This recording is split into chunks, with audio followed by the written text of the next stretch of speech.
So next unit 5 cloud computing and cyber security. So ఇది last unit. అసలు cloud computing అంటే ఏంటి అనేసి first question. What is cloud computing? Explain concepts, characteristics and advantages of cloud computing.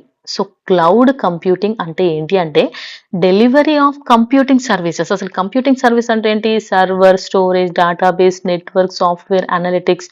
Okay, ఇవన్నింట్లో వేటినైనా సరే మనం ఈ సర్వీసెస్ ని అందించడం, ఇంటర్నెట్ ద్వారా ఈ సర్వీసెస్ ని అందిస్తే దాన్ని క్లౌడ్ కంప్యూటింగ్ అనేసి అంటారు. ఓకే, సో దీని కాన్సెప్ట్ ఆఫ్ క్లౌడ్ కంప్యూటింగ్ చూస్తే on demand self service. On demand self service ఒక concept. Next broad network access, resource pooling, rapid elasticity and measured service. ఇవి వచ్చేసి కాన్సెప్ట్స్. నెక్స్ట్ ఇఫ్ is characteristics, flexibility and scalability, cost efficiency, accessibility, maintenance free and collaboration. ఇఫ్ is the advantages, reduced infrastructure cost, high availability, disaster recovery, automatic updates, scalability, collaboration and mobility and environmentally friendly. ఇవి వచ్చేసి advantages. Next what are the service models of cloud computing? దీని services ఏమేమి ఉన్నాయి అంటే primary models 3 models ఉన్నాయి. అవి వచ్చేసి infrastructure as a service, IaaS. So ఇది వచ్చేసి ఇదొక టైప్ ఆఫ్ మోడల్ అన్నమాట. Like example Amazon web series ఉన్నాయి చూసారా, వెబ్ సర్వీసెస్ లాంటివి. నెక్స్ట్ మైక్రోసాఫ్ట్ అజ్యూర్ లాంటివి. ఇవి దేనికి అంటే బిజినెస్ అప్లికేషన్స్ ఉంటాయి, scale infrastructure on demand. So దీనికోసం యూస్ అవుతుంది. Next platform as a service. ఇవి లైక్ గూగుల్ యాప్ ఇంజిన్స్ ఉంటాయి, లైక్ మైక్రోసాఫ్ట్ అజ్యూర్ పాస్, ఇవన్నీ. సో లైక్ ఇందులో operating system, databases, web servers అన్నీ ఉంటాయి. నెక్స్ట్ సాస్ అంటే సాఫ్ట్వేర్ యాజ్ ఏ సర్వీస్. ఇది సాఫ్ట్వేర్ ని యూజ్ చేస్తాం like internet, like Gmail, Microsoft Office, MS Office 365, Zoom, ఇవన్నీ సాస్ కిందకి వస్తాయి. Next what are the various types of threats while working with computer on internet. So మనకి ఎన్నో threads అనేవి వస్తూ ఉంటాయి. సో ఆ థ్రెడ్స్ ఏంటి అంటే ప్రాబ్లమ్స్ లాంటివి ఏమొస్తాయి మీకు అనేసి అంటే ఫస్ట్ వన్ వచ్చేసి మాల్వేర్, లైక్ మాలీషియస్ అంటే వైరస్ కి సంబంధించినటువంటివి ఉంటాయి. ఇందులో వైరస్ ఉండొచ్చు, వార్మ్స్, ట్రోజన్ హార్సెస్, స్పైవేర్, ఇలాంటి డిఫరెంట్ టైప్స్ అవి వచ్చి మన సాఫ్ట్వేర్ ని హార్మ్ చేస్తాయి. Next one fishing attacks. అంటే ఏంటి అంటే మనకు తెలియకుండా ఫ్రాడ్ గా మన డీటెయిల్స్ ని వాళ్ళు నమ్మించి తీసేసుకోవడం అన్నమాట. సో దాన్ని ఫిషింగ్ అటాక్స్ అంటారు. ఫేక్ ఈమెయిల్ ఆర్ వెబ్సైట్స్ తో వస్తారనమాట. నెక్స్ట్ హ్యాకింగ్ కూడా ఇంకొకటి థ్రెడ్స్ కిందకి వస్తుంది. Next ransomware, like nothing but malware that locks files or systems until a ransom is paid. So మనది ఏదో ఒకటి మన ఇంపార్టెంట్ అయిన ఫైల్ ఒకటి లాక్ పడిపోద్ది, దానికి అమౌంట్ పే చేస్తేనే ఇస్తామనేసి మనకు వస్తూ ఉంటాయి అలాంటివి. Next denial of services, DoS attacks అంటే overload systems on network to make them unavailable in legitimate uses, can disturb business operations ని కూడా ఇది డిస్టర్బ్ చేస్తుంది. ఐడెంటిటీ థెఫ్ట్, మన ఐడెంటిటీ ఇన్ఫర్మేషన్ ని తీసుకోవడం, ఫ్రాడ్ గా యూజ్ చేసుకోవడం, ఫ్రాడ్స్. నెక్స్ట్ సోషల్ ఇంజనీరింగ్ అంటే ఫేక్ ఫోన్ కాల్స్, ఈమెయిల్స్ తో రిక్వెస్ట్ రావడం లాంటిది మన డాటా కోసం. నెక్స్ట్ డాటా బ్రీచ్ అన్నమాట. సో అన్ఆథరైజ్డ్ అసెస్ నుంచి మనకు ఏదైనా మెసేజెస్ రావడం, మనం తెలియకుండా వాటిని టచ్ చేయడం. నెక్స్ట్ స్పామ్ అంటే స్పామ్ కాల్స్, స్పామ్ మెసేజెస్ లాంటివి రావడం. నెక్స్ట్ ఇన్సైడర్ థ్రెట్స్ అంటే మనకు తెలియకుండానే ఆర్గనైజేషన్ లో ఉండే థ్రెట్స్ అన్నమాట. Next what is fire wall, what is the use of fire wall and right different types of fire wall. అసలు ఫైర్ వాల్ అంటే ఏంటి? This a network security device. So security ఉంటుంది కదా మనకు. సో యాంటీవైరస్ ఎలా ఉందో ఇది కూడా ఒక టైప్ ఆఫ్ సెక్యూరిటీ అన్నమాట. ఇది ఏం చేస్తుంది అంటే ఫిల్టర్ చేసి కంట్రోల్ చేస్తుంది. దేని నుంచి మనకు థ్రెడ్స్ కానీ ఎలాంటి ట్రాఫిక్ ప్రాబ్లమ్స్ ఉన్నా కూడా మనకు దాని నుంచి సెక్యూరిటీని ఇస్తుంది. It is a barrier between A trusted internet network, ఈ నెట్వర్క్ కి అలాగే ఎక్స్టర్నల్ నెట్వర్క్ లైక్ ఇంటర్నెట్, వీటికి మధ్యలో ఉండే ఒక బ్యారియర్ ఇది. దీని యూసెస్ వస్తే నెట్వర్క్ సెక్యూరిటీగా ఉంటుంది. నెక్స్ట్ అసెస్ కంట్రోల్, ఓన్లీ అవసరం ఎవరు వాళ్ళు ఆథరైజ్డ్ వాళ్ళకే అసెస్ ఇస్తుంది, ఎవరు పడితే వాళ్ళని ఓపెన్ చేయనివ్వదు. మానిటరింగ్ ట్రాఫిక్ అంటే ఇన్కమింగ్ అవుట్ గోయింగ్ డాటా గురించి చూస్తుంది. డాటా థెఫ్ట్ కాకుండా కాపాడుతుంది. అన్సేఫ్ వెబ్సైట్స్ ని రెస్ట్రిక్ట్ చేస్తుంది. ఇందులో టైప్స్ ఆఫ్ ఫైర్ వాల్స్ చూస్తే ప్యాకెట్ ఫిల్టరింగ్ ఫైర్ వాల్ అనేది చాలా simple but fast, less secure. ఇది ఏం చేస్తుంది అంట బ్లాక్స్ చేస్తుంది అనమాట. లైక్ ఐపీ అడ్రస్ కొన్ని ఎవ్వరు యూజ్ చేయని నెంబర్స్ ఉన్నా ఇలాంటివి ఏమన్నా వస్తే మనకు వెంటనే అది బ్లాక్ చేస్తుంది. స్టేట్ఫుల్ ఇన్స్పెక్షన్ ఫైర్ వాల్ ఇదేం చేస్తుంది అంటే దేన్ని అలౌ చేయాలి, దేన్ని అలౌ చేయొద్దు, ఎలాంటి మెసేజెస్ కానీ కాంటెక్స్ట్ కానీ మనకు రావాలి అనేది చెక్ చేసుకుంటుంది. నెక్స్ట్ వన్ వచ్చేసి నెక్స్ట్ జనరేషన్ ఫైర్ వాల్. ఇందులో మళ్ళీ హార్డ్వేర్ ఫైర్ వాల్ ఉంటుంది, సాఫ్ట్వేర్ ఫైర్ వాల్ ఉంది. నెక్స్ట్ వన్ వచ్చి what is MFA explain. So MFA అంటే ఏంటి అంటే మల్టీ ఫ్యాక్టర్ ఆథెంటికేషన్. అంటే నథింగ్ బట్ ఆథెంటికేషన్ అంటే ఏంటి, ఒక సెక్యూరిటీ సిస్టమ్ అన్నమాట. ఇప్పుడు మనం వెరిఫికేషన్ చేసుకోవాలంటే అంటే మనమేనా కాదా అని చెప్పి ఒక పాస్వర్డ్ పంపించడం, లేదంటే లింక్ పంపించి క్లిక్ చేయండి అది మీరో కాదో చెక్ చేయడానికి, లేదంటే మీ ఫింగర్ ప్రింట్ని టెస్ట్ ప్రెస్ చేయండి అది మీరో కాదో చెక్ చేయడానికి. ఒక్కోసారి మనకు మన సిస్టమ్ అంటే మన ఫోన్ కానీ ఏదో ఒకటి మనం అడుగుతూ ఉంటుంది వెరిఫై చేసుకోవడానికి. సో అలాంటి వెరిఫికేషన్ చేసుకునే సిస్టమ్ సెక్యూరిటీనే ఎంఎఫ్ఏ. ఓకే, ఇది వచ్చేసి దాని definition. This is security system that requires user to provide 2 or more verification factors. So మనం వెరిఫికేషన్ చేసినాకనే అది మనల్ని ఓపెన్ చేయనిస్తుంది. అప్పటి వరకు అస్సలు మన అకౌంట్ని కానీ సిస్టమ్ని కానీ అప్లికేషన్ కానీ ఓపెన్ చేయనివ్వరు. దాన్ని ఎంఎఫ్ఏ అంటారు. అసలు ఇందులో కామన్గా ఏమేమి ఉంటాయంటే నాలెడ్జ్ ఫ్యాక్టర్స్. నాలెడ్జ్ ఫ్యాక్టర్స్ అంటే సంథింగ్ మనకు తెలిసినాయి. వాళ్ళు అడిగేది ఏముంటాయి అంటే పాస్వర్డ్ అడగొచ్చు, పిన్ అడగొచ్చు, ఏదైనా ఒక సెక్యూరిటీ క్వశ్చన్ ఇవన్నీ అడగొచ్చు. లేదంటే possession factors, something you have, మీ స్మార్ట్ ఫోన్ కానీ లేదంటే అంటే ఏ కంపెనీ అని అడగడం, లేదంటే ఓటీపీ డివైస్ అడగడం, స్మార్ట్ కార్డ్ టోకెన్స్ ఉంటాయి కదా అవి. నెక్స్ట్ ఇన్హెరెన్స్ ఫ్యాక్టర్స్ అంటే సంథింగ్ యూ ఆర్, లైక్ మీ fingerprint, face recognition, retina scan ఇవి.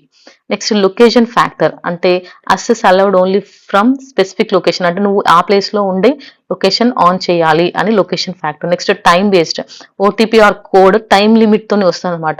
ఇట్లా 20 seconds అట్లా వచ్చేసి ఆ టైంలోనే అనేసి వస్తుంది. సో ఇలా డిఫరెంట్ టైప్స్ ఆఫ్ ఆథెంటికేషన్స్ వస్తుంటాయి. మరి ఇది ఎలా వర్క్ చేస్తుంది అని అంటే user enters user name and password. మనం యూసర్ నేమ్ పాస్వర్డ్ని ఎంటర్ చేయొచ్చు.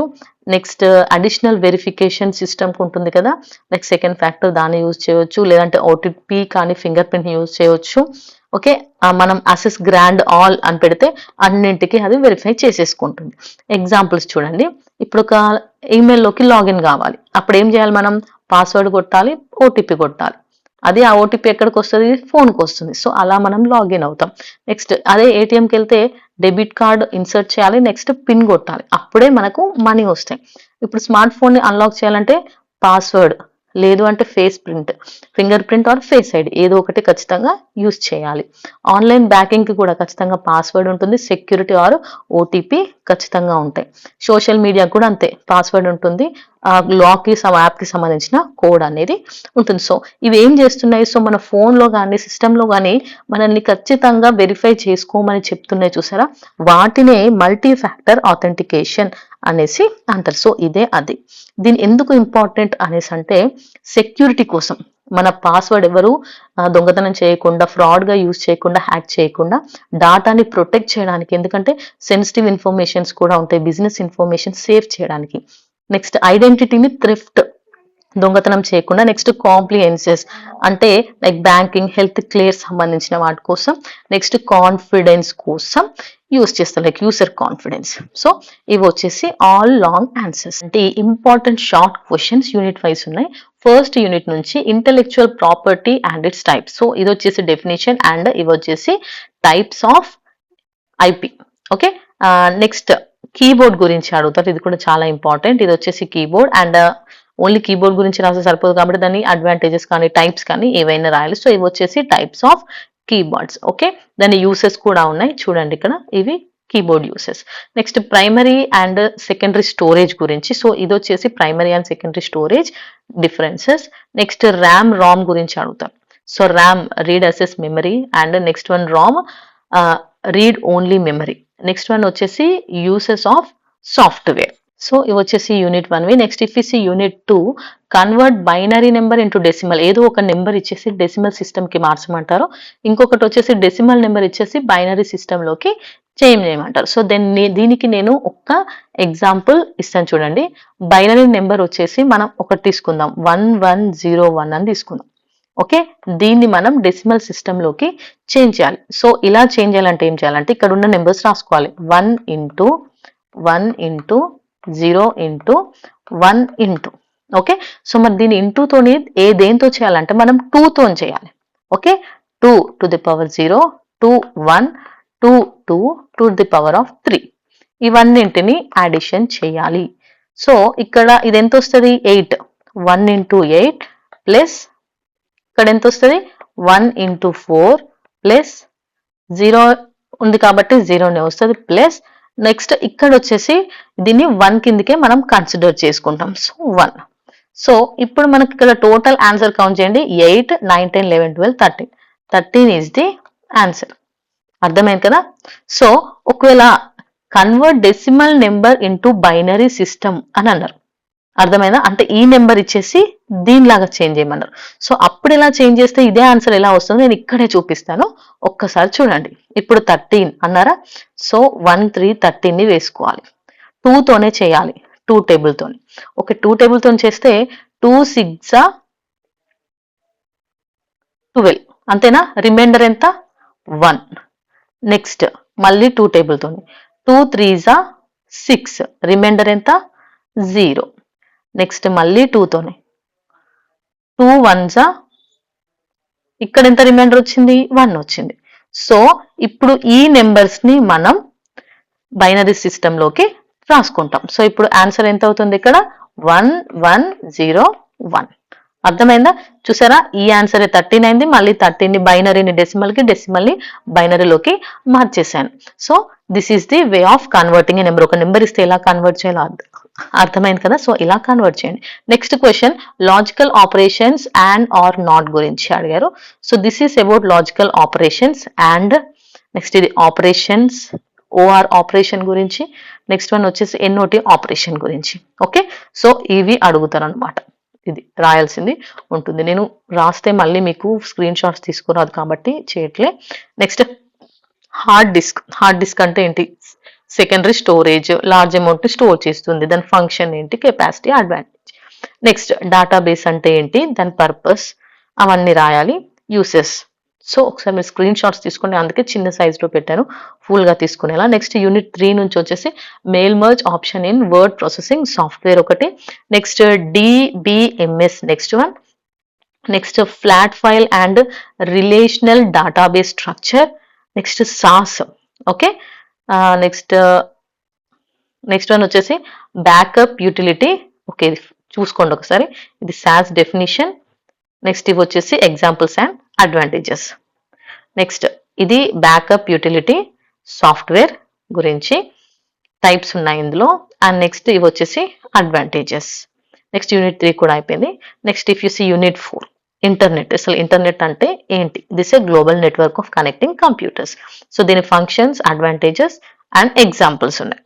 Next domain system name system DNS దాని గురించి కూడా. నెక్స్ట్ ఇప్పుడు మనకు అంటే దీనికి ఎగ్జాంపుల్ మనకు ఉంటుంది కదా లాస్ట్ కి .com, .org, .edu. సో ఇలాంటి వాటిని డొమైన్ నేమ్ సిస్టమ్స్ అని అంటారు. Next modem functions. ఇది వచ్చేసి మోడెమ్ ఫంక్షన్స్ ఇవన్నీ. Next application of LAN and next one వచ్చేసి బ్రౌజర్స్ గురించి. వాట్ ఇస్ ఎ బ్రౌజర్ అంటే ఏంటి? నెక్స్ట్ దాని అడ్వాంటేజెస్. నెక్స్ట్ యూనిట్ 5 కి సంబంధించి ఫిషింగ్ అంటే nothing but this type of cyber attack. Already చెప్పాను కదా ఫేక్ వెబ్సైట్స్ కానీ fake emails, messages, phone calls రావడం. Next cyber crime against society. Cyber crime ఎలా ఉంది సొసైటీలో? అసలు సైబర్ క్రైమ్ అంటే ఏంటి? సొసైటీ మీద ఎలా ఉన్నాయి? దాన్ని ఎలా ప్రివెంట్ చేయాలి అనేసి. Next types of viruses. Already మనం ఇది ఆన్సర్లో కూడా చదువుకున్నాం. ఓకే ఇవి వచ్చేసి types of viruses. Macro, Trojan, worm, polymorphic. Next మనం వచ్చేసి సేఫ్ బ్రౌజింగ్ ప్రాక్టీసెస్ ఏంటి? సేఫ్ బ్రౌజింగ్ చేయాలంటే మనం ఏం చేయాలి అనేసి. నెక్స్ట్ వన్ వచ్చేసి types of malware. Nothing but అందులోనే వైరస్, వార్మ్ ఇవన్నీ కూడా టైప్స్ ఆఫ్ మాల్వేర్ కిందకే వస్తాయి. ఓకే సో ఇవి వచ్చేసి total short answers. Thank you for watching my videos. By by.